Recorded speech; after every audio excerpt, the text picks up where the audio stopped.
Nagbabalik na po ang programang Patok, may oportunidad sa bawat katok. At kami pa rin ang inyong katok ngayong hapon. Ako si ka-partner Wella. At ako naman si ka-partner Chiclet. Ayan, basahin mo natin ang ilang mga greetings sa ating mga viewers from YouTube. Si Shane Ruado, J.A. Azeno. Ano mabasa niya? Yana Alpuerto. Sino pa ba? Christine and Andrea watching live here in Malaysia. Ayan, Apakabar. So ngayon mga kapartner, meron tayong mga kasama. Ang sabi ng ating title, From Passion to Entrepreneur. Sino kaya ito? Mga kapartner, today's guest is not your ordinary beauty and wellness expert. She's a licensed hair loss practitioner, a passionate skin specialist, and the driving force behind the clinic that has been changing lives for 7 years. Through confidence building, science-backed hair regrowth, and glowing skin transformations. Aba, parang exciting yung ating magiging topic ngayon. Atin pong i-welcome si ka-partner Melody Enriquez ng Semeda Aesthetics. Welcome po sa Patok.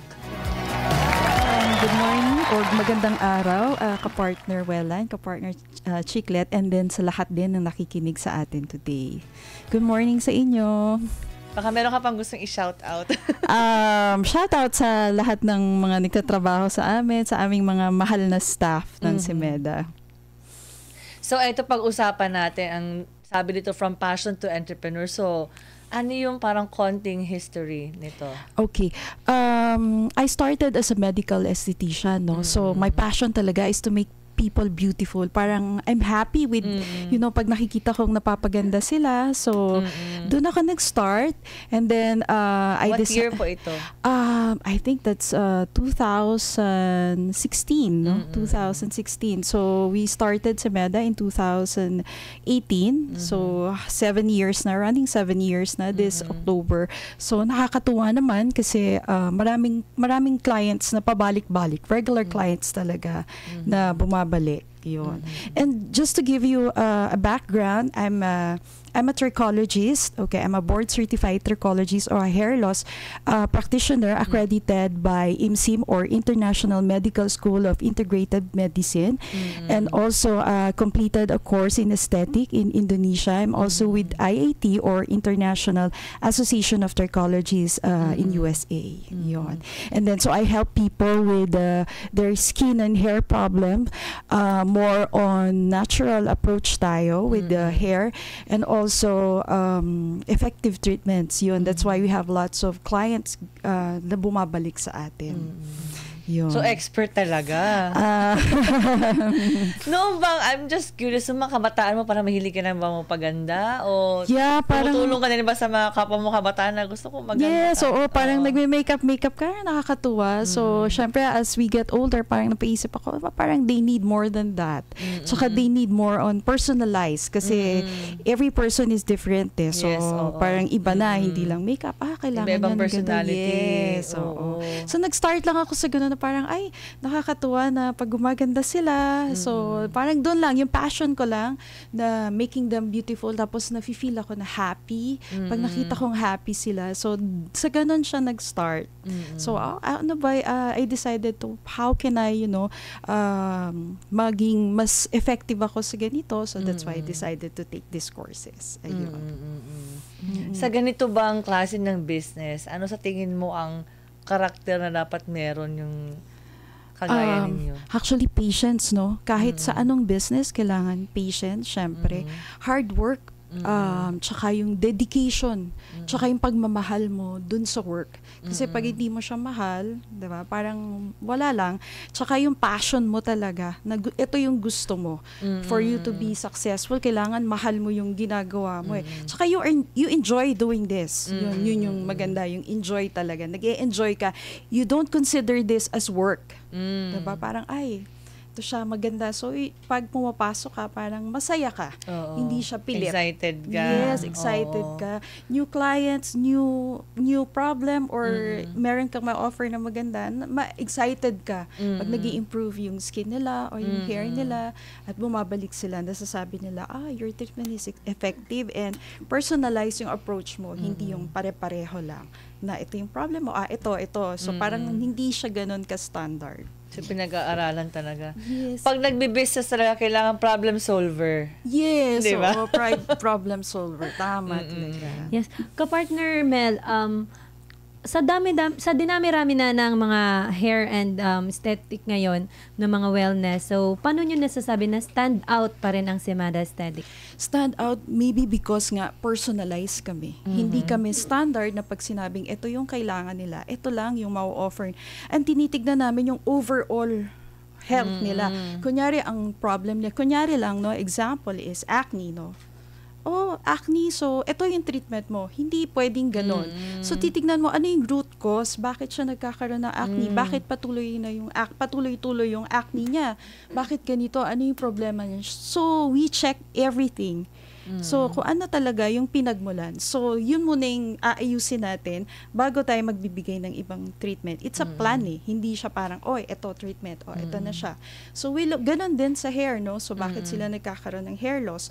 Okay, we check bakit. Baka may inflammation, may nutritional deficiency, may stress talaga Ang sa daming work. factors pala. Yes, aging. Oo. So ang dami niyan. May medical condition, maybe lifestyle, meron silang medication or gamot na tinitake na nagkakaroon sila ng hair loss. So, yun yung marami kaming tinitignan, hindi lang acne ka, itong treatment mo. So, it's not only that. So, yun yung maganda. Siguro na masasabi ko sa amin.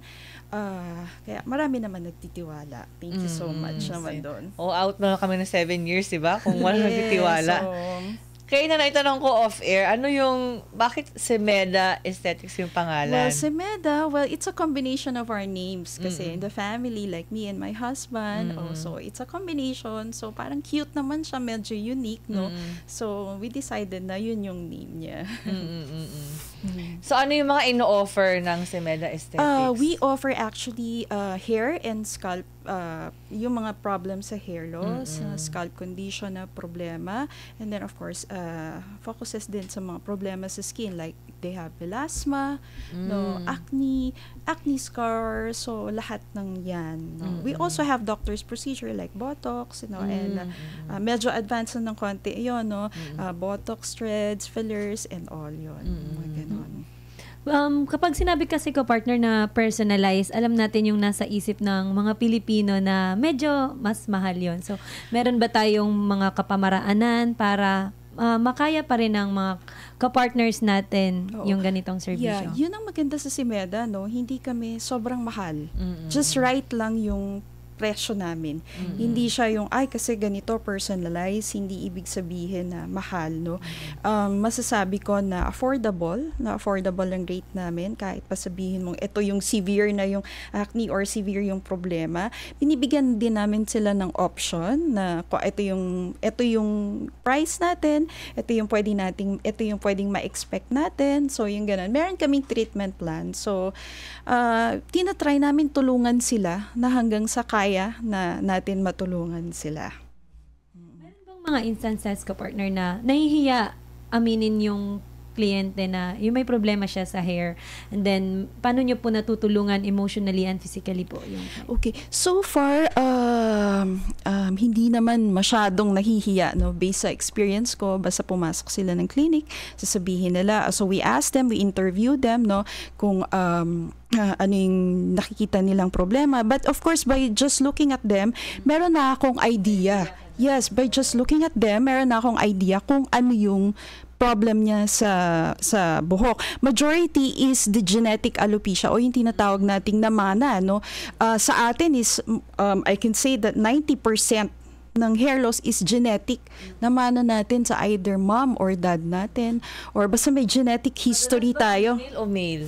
Male ang Male. more on genetic because mataas ang testosterone nila compared to female eh.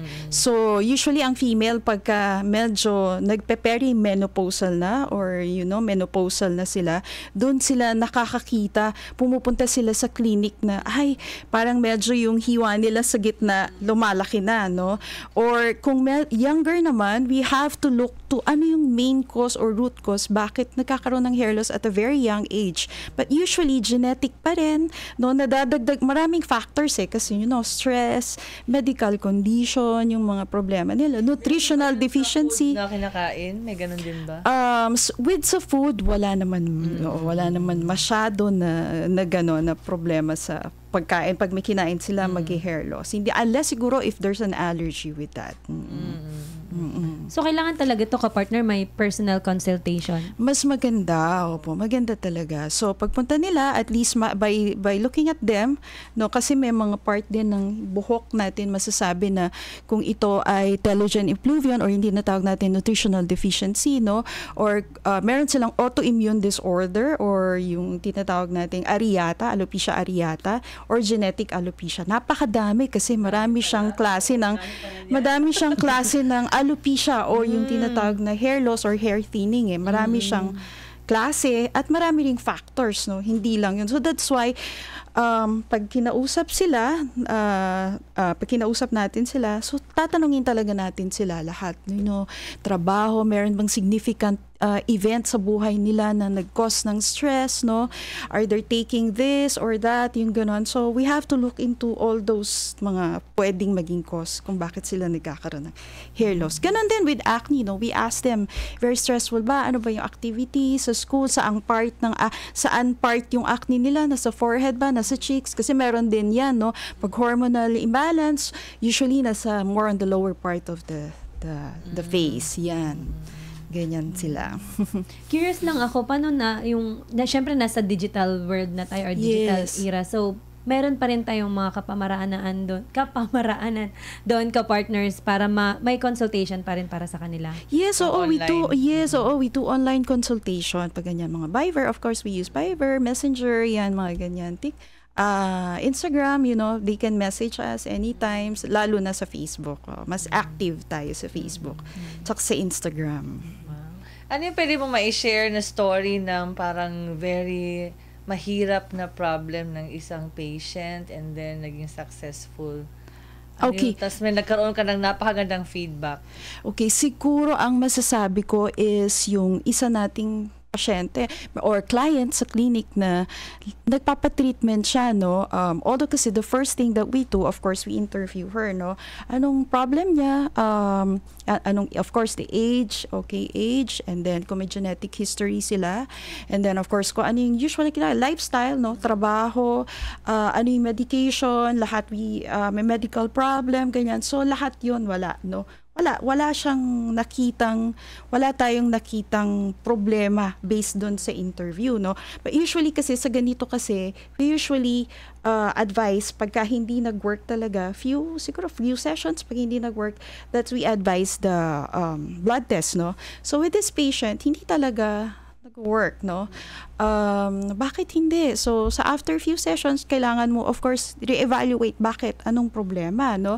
And then we discover na malakas pala siya mag-period. So, malakas pala siya mag-period. So, syempre, hindi niya sinasabi. She thought normal, kasi syempre, bata pa siya, no? Around 20s, no? So, wala daw siyang genetic history and also, anong problem? So, wala siyang PCOS. Pero meron pala siyang PCOS-like. So, even PCOS-like symptoms, meron siyang ganon, and then discover na meron pala siyang ganon. So, we decided to direct her to her OB para, of course, maging successful and then address kung ano yung problema niya. And then, before siya nag-return sa amin, and then decided to continue the treatment, and then doon naging successful. Very happy siya. We also have another client naman, malakas din siya mag-period. Meron pala siyang anemia na, no? When we discover, meron na pala siyang anemia. So, kailangan niya itaas yung ferritin niya or iron. So, nutritional deficiency na rin. So, kailangan niya yon. And then, naging successful. Tuloy-tuloy lang. Naging successful yung marami kaming stories, no?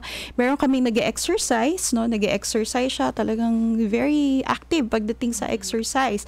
But, tinignan namin lahat ng pwedeng maging problema. Nalaman namin na he's taking protein. Ito yung pangpalaki ng muscle, no?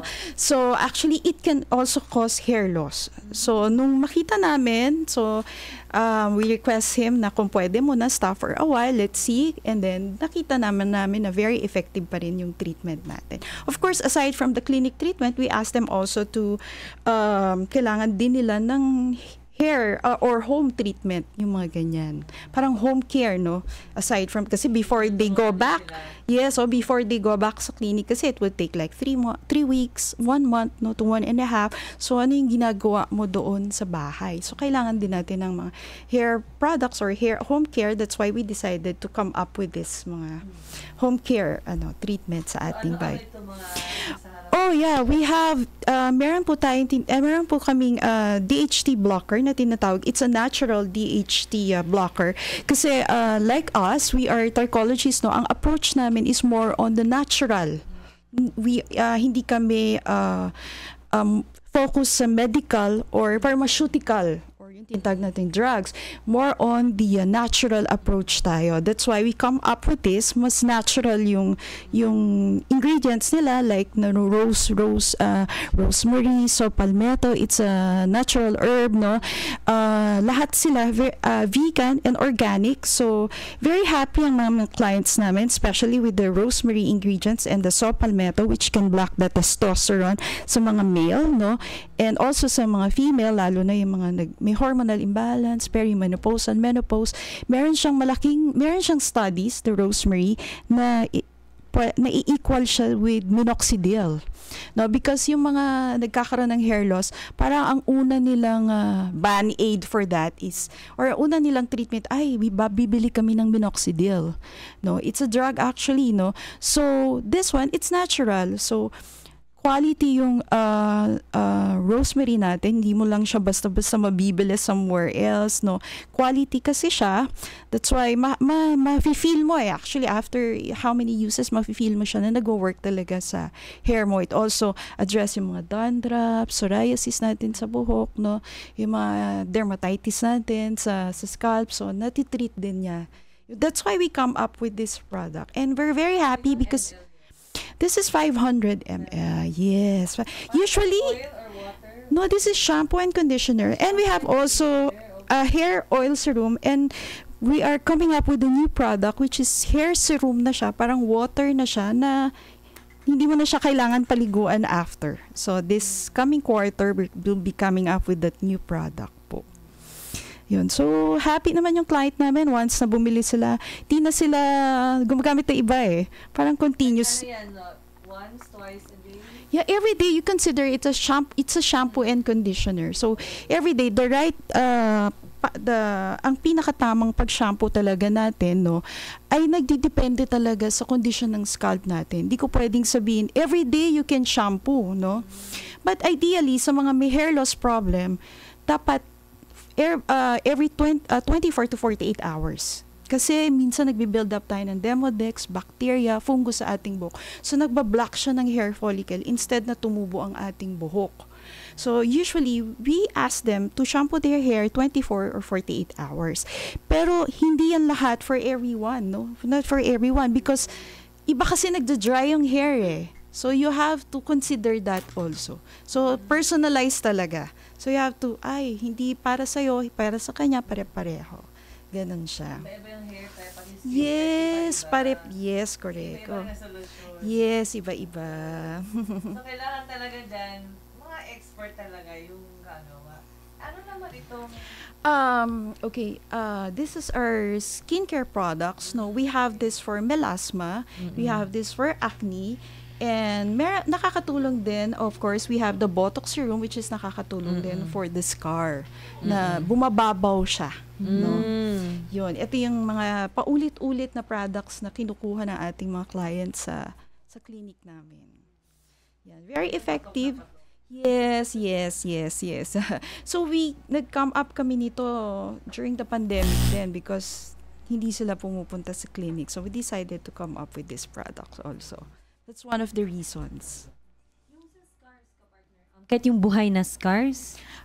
When you say buhay na scar, eto ba yung... Ito ay yung parang tinatawag nating keloid, no? Pag scars kasi na nakaumbok, that's keloid, no? So usually, ang keloid kasi, meron tayong ini-inject dyan para bumabaw siya. Yun, ganun. Usually ito, pwede rin siya, no? Kasi it removes dead skin cells, so parang bumabaw lang ng very, very light. Yun, ganun siya. But usually, pumapantay yung skin natin with this product. So, any part of the body na po ito? Or sa mukha? More on the face, more on the face. Pag scar sa katawan, if you are referring to scar sa katawan, yung sa mga legs, no, medyo iba naman yung approach natin dyan. So, yung product line po nila ka-partners, more on hair and Meron din kaming sa body, like we have whitening also sa katawan. meron pa ba tayong mga additional? Kasi balita ko may additional product line daw po kayo. Yeah, the one that I mentioned earlier, which is the hair serum, no, hindi na siya oil. This one is with melatonin, is more improved formula, yung formula niya with melatonin na very effective also to stimulate new hair growth. Even male and female, so mas additional, mas improve yung ano niya, because there's a study way back in 2013 na published sa International Journal of Trichologists or hair specialists na very effective siya to stimulate new hair growth. Yan. And I'm not really sure, but I think it will be only available sa amin ngayon, or we are the first here in the Philippines na magkaroon nitong melatonin hair regrowth or melatonin hair serum. Sa ngayon ka-partner, ano yung mga best-seller products ng Semeda? Actually, lahat. Wala akong Wow, masabi. amazing. Oo, lahat. Pagka we advise them na to take this product or buy this product, nagtitiwala sila. Yun kasi yung maganda, no? Kasi when you go to our clinic, we explain well. We explain everything, no? So, we're not just, bumili ka nito because you need them. We explain them why do they need these products, No, bakit mas makakatulong ito. Of course, it's not, hindi namin sila pinipilit na bumili. Of course, it's their option, no? But we tell them, why do you need this product? Eventually, nabibili naman nila. Yun. So, you explain well, and why do they need these products? Bakit, no? And of course, dapat alam mo kung ano talaga yung problem nila at paano nag-start yung problem nila para mabigay mo sa kanila yung product na talagang kailangan nila. Yan. Can you share some tips na parang ano yung dapat lifestyle na iwasan nila para sa kanilang hair and skincare? Hair, okay. Well, alam nyo, number 1 talaga is tulog. Tulog talaga, at least 7 hours pataas, no? Because ito yung time na nag-regenerate talaga yung katawan natin, lalo na between 11 p.m. to 3 a.m., no? So, dapat talaga dun para mag-regenerate lahat ng organs natin. And of course, importante talaga yung sleep. And you know, yung sleep talaga madaling magpa-age, Lalo na pagka malapit ka na in your 50s, no? Mapapansin mo, pag puyat ka, halata na. Unlike when you are younger, di ba? Parang all the time fresh kahit kulang sa tulog. But when you're getting there, parang, pansin mo, halata na, no? Of course, yung nutrition, sobrang importante. Akala natin we only need vitamin C, but hindi lang yon. We need also vitamin D.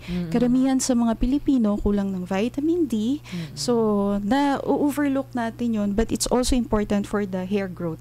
Akala natin biotin lang, The usual kasi, pag hair growth, magti-take ako ng biotin, pero hindi lang yon. Marami tayong vitamins na kailangan for hair growth. So, syempre, balanced diet, no? Kailangan balance yung, of course, yung lifestyle. Iwasan na natin yung mga hindi magagandang pag-inom, no? Smoking, syempre yan. Madali tayo magpa-age. Nagkaroon tayo ng skin problem. Yung mga early signs of aging, no? Mga wrinkles and all yan. Syempre yan, nakakapagpadagdag sa atin. Yeah, sa loob ng 7 years ka-partner, ano yung pinakamalaking hamon sa negosyo yung naharap ninyo at paano nyo ito nalagpasan? Ang pinakamalaki talaga, I'm sure, para halos lahat, no, is during the pandemic talaga. Of course, kasi, yes, so kasi yung line of business namin, no, clinic, talagang close. Kasi it's a face-to-face, no? It's a face-to-face, di ba? Hahawakan mo yung client, yung mukha ng client. So, very maingat sila pagdating sa ganyan, no? Yung contact, physical contact. So, syempre, sobrang medyo, sa amin yun, talagang pagsubok siya na dumadating. So, anong gagawin mo? Ano ba yung pwede mong gawin para, makasurvive ka sa ganitong situation? Well, isa, of course, is nag-offer kami ng online consultation. With that one, no? So, okay na. And then, we offer our products. Pinalawak natin ang ating social media, no? Talagang very active talaga sa lahat. So, yun yung ginawa namin. And of course, we offer this the home care kasi hindi nga pwedeng physical contact. So, that's why we decided to come up with this home care product. So, kahit even nasa bahay sila, patuloy silang gumaganda.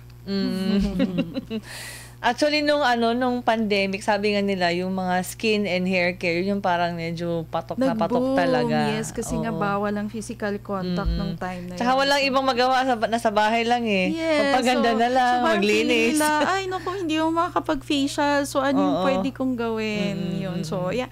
Ito, I feel na parang okay to. So, usually, napapanood lang nila sa social media. Kasi lahat tayo naging very active sa social media. Yes, Lahat, everyone, naging biglang social media pati na. meetings online na rin. You perform sa social media, you sell this product, lahat. Nawala yung shopping, so even damit, lahat. So everything talaga naging nasa social media during the pandemic. So we take advantage dun sa mga, we took advantage of that. Yeah. So far, we survive and I can say na mas malakas kami nung pandemic, Mas malakas kami during the pandemic. Kasi maraming me time ang mga... Yes. So, I really don't know, but, mas okay siya. And yung mga Pinay, mahilig magpaganda. Actually, mahilig sila magpaputi. Ganyan, Simula nung nag-start yung Semeda until now, ano yung parang changes na nakita mo? Well, mas marami kaming treatments, of course. From one branch, naging 3 yung branch namin. 3 na pala. Yeah, so we don't really, ang goal namin is hindi talaga sumobrang dami. It's not that. Our goal kasi, since personalized kasi yung approach namin, we concentrate lang in few branches lang. Kasi para I can go there, we can go there. So my staff is more concentrated, mas trained sila sa ganito. Kesa yung sobrang dami, no? Well, I guess to some, okay yun. Kasi of course, that's money. Of course. But for us, mas pinaprioritize ko kasi talaga yung mas, alam mo yung personal talaga. Yung... Hands-on ka pa rin. Yes, yes. So, kasi pag madami, baka yun, hindi na. So, I try to visit all the branches talaga. Yun. Lahat ba sa Quezon City? No, one in Tomas Morato, other one in Mandaluyong, the other one is in Bulacan. 3. Mandaluyong, Bulacan, and Quezon City. The Mandaluyong is to cater the south, yung mga taga-south. And of course, the Bulacan, yung medyo farther na sa Tomas Morato. So, dun sa mga interesado, baka curious sila sa mga live na dito tatanong, paano kayo kontakin? Yes, they can message us, sa Facebook lang ng Semeda. So, they can type Semeda Aesthetic, no space, dire-diretso lang, all small cups. And then, they can also, mas active kasi kami sa social media, no?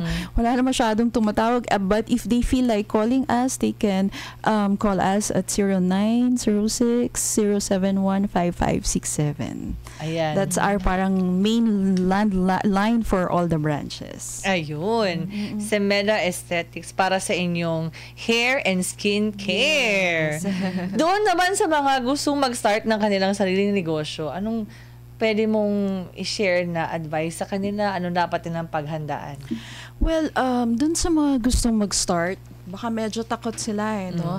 Ang usual kasi na nangyayari sa mga ganyan is yung fear nila na baka hindi mag-succeed, no? You can start small, like us, no? We start with just one branch and then eventually naging that they can start small. Of course, pagtiyagaan mo yun, masipag lang, of course, tiwala sa sarili that you can do it. And of course, with God's grace, God's blessing, of course, you pray, no? Tiwala sa Diyos and tiwala sa sarili that you can do it.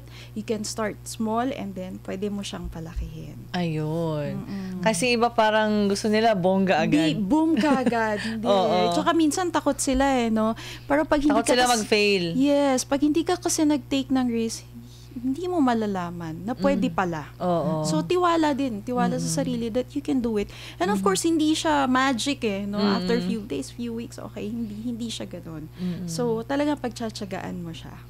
And of course, any business, kailangan andun ka. You cannot just trust it to anyone. Yun. Kanina ka-partner, napag-usapan natin yung ibigay namin na tips, 20 healthy tips para sa work life. Para sa'yo, gaano kahalaga ang pagkakaroon ng healthy habits mula sa mental wellness, physical health, and personal time, lalo na ngayon na isa kang entrepreneur? Yes, so napaka-importante. Yung kaninang health tips na sinasabi nyo, talaga 20 health tips. Talagang sobrang importante kasi sa overall health talaga ng ating katawan. Hindi lang sa mukha, sa buhok, sa lahat. So, very importante yung sinasabi nyo kanina, like yung me time, relaxation, minsan sinasamahan pa natin ng meditation, exercise, and all for the blood circulation. Sobrang napaka-importante niyan, I think, para magmukhang, glowing, younger looking, anti-aging din also. Kagaya ni Miss Mel. Yeah, thank you so much. Glowing. Sana all. Salamat. So, ito naman, ilan na ba yung team ninyo sa buong Semeda Aesthetic? We have actually, we maintain only 2 per branch. So, we only have like 6 people. Ito naman ang madalas namin tinatanong, ano ba yung parang magandang klase ng pag-manage ng iba't ibang klase ng personality ng mga tao mo? Oh, okay.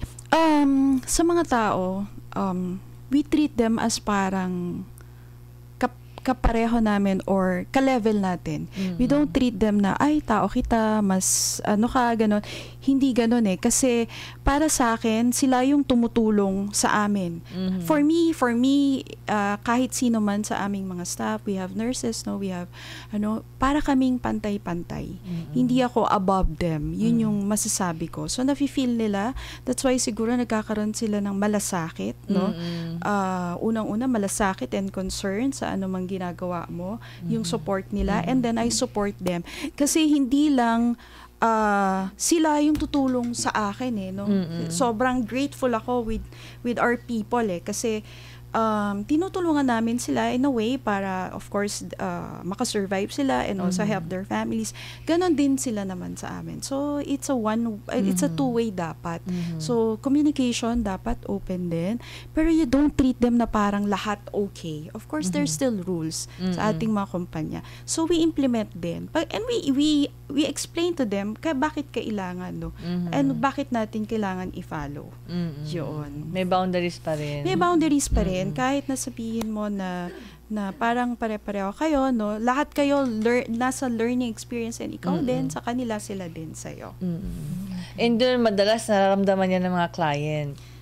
Yes, diba? Yes. Oo. Pag parang maganda yung environment ng isang business, parang nararamdaman din ng client. Walang toxic yun. So yun mga ka-partner, ang dami ng lessons na na-impart ni ka-partner Mel. Basahin na natin ilang comments from Jessica. Hi, Ma'am Mel. Joy, live watching here in Quezon City. Kathleen Jam de la Serna is also watching. Totoong boses, this is exactly the kind of aesthetic I've been looking for. Simple, modern, and calming. It makes my space feel more put together without trying too hard. Sabi naman ni Paranin Noemi, hi everyone, good afternoon Patok. Napakarami talaga na i-inspire sa bawat episode ng Patok. Go, go, go. Yana Alberto, why didn't anyone tell me about this sooner? It's giving luxury without breaking the bank. O, diba? Ang social na mga nagko-comment. Erica Rio, passion muna, then negosyo. Ganyan magsimula ang madaming successful na entrepreneurs. Ayun. Ayan na ba ang last? Okay. So baka meron pa kayong ibang message na gustong impart sa ating mga viewers bago tayo magtapos. Yes, sa mga gustong mag-business siguro, no, wag po kayong matakot, no. You can start small, of course. Yun nga, katulad ng nasabi ko kanina, no, tiwala sa sarili that you can do it, of course. The right people, right employees talaga, of course. You choose them kasi hindi lahat ay okay, no. And then, of course, tiwala sa Diyos. Na kasama mo siya sa everyday mong ginagawa, in every decision that you make. Yes. How about Ayun. advice po, ka-partner, sa mga may mga hair issues and skin issues, baka para po gumaan ang kanilang pakiramdam. Sige ba, parang nawalan ng Advice para sa confidence, kanila. Oo, nawalan ng pag-asa. Huwag po kayo mawalan ng pag-asa. Andito po kami, no, mga trichologists or the hair loss practitioner. Kahit pa paano, medyo madami naman kami dito sa Pilipinas. You can go to us, talk to us. Actually, you can ask for advice. Sometimes we give free, no, even though hindi namin sila client, no. Wag po kayong mawalan ng pag-asa, no. Lahat po ng problema may solusyon tayo dyan. May solusyon. So you can try our home products also, or home care. Baka makatulong din sa inyo kung kami ay malayo, of course. And then you can ask us kung ano man po ang magiging kung ano man yung nagiging problema nyo sa hair loss. But of course, syempre, eat right, exercise, sleep well, enough sleep talaga, yung oras, and then watch lang kung ano yung sinasabi ng katawan natin. Kasi yung katawan natin minsan nagsasabi talaga ng kung ano yung... Hindi pinapakinggan. Oo, minsan Binabaliwala lang. sinasabi naman minsan ng katawan, no, magkakaroon tayo ng symptoms. And of course, you eat, minsan ito na nawawalang bahala, you eat according to your blood type. Of course, para to reduce also or to avoid inflammation, body inflammation, because it can also cause hair loss. Ayun, napakadaming factor. Kulang yung time natin. Yes. O kasi naisip ko lang yung mga problema sa hair and skin. Yes, nakaka-apekto napakadami. sa ating emotion, mental Correct. health, di ba? So mga kapartner, yan po nakasama natin si kapartner Mel Enriquez ng Semeda Aesthetics. So kung meron kayong kwentong alam yung papatok sa isipan ng bawat Pilipino, Abay, wag mong itago, kundi dapat ito'y iyong ibahagi at ipatok na yan. At bago tayo magpaalam, laging tandaan ang sinasabi sa Proverbs 10:4. a lazy person will end up poor, but a hard worker will become rich. Nagpapahirap ang katamaran, ngunit ang kasipagan ay nagpapayaman. Muli, ako si ka-partner Chiclet. Ako naman si kapartner Wella. Magsalo-salo ulit tayo bukas. Sa kaparehong oras at himpilan dito lang sa Patok! May oportunidad sa bawat katok. Inyong napakinggan ang iba't ibang kwento at kalaman dito sa programang Patok. Hanggang sa muli, magsama-sama ulit tayo tuwing Lunes hanggang Biyernes, 1:00 hanggang 2:00 ng hapon. Dito lamang sa DZAR 1026 Sunshine Radio Manila.